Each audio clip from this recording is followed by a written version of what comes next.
If you do a reasonable search of all religions, I'm not talking about well-developed religions or animistic religion like we see among native Indians in North and Central America, the Maoris in New Zealand, you will find one common feature that all these religions have some kind of a sacrificial system. But let me tell you how the Bible puts this whole issue.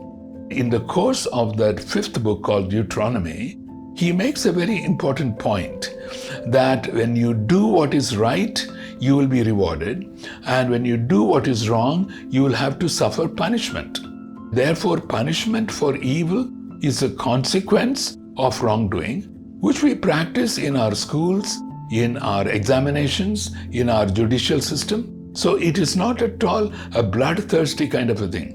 When Jesus told his disciples that they should turn the other cheek, what they meant was that if violence was always retaliated with violence, this vicious cycle will never stop.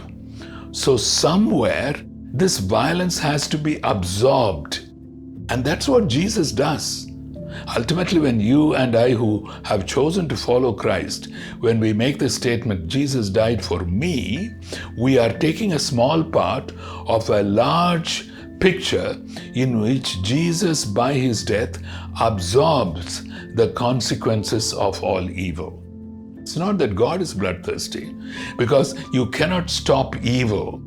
The only other way God can stop evil is by interfering with human free will. He stops me from doing evil, stops you from doing evil. But what ends up is that we are all robots. The only way he can stop evil without interfering with our free will is to absorb the evil on his own person. And that's what he accomplishes in the person of Jesus.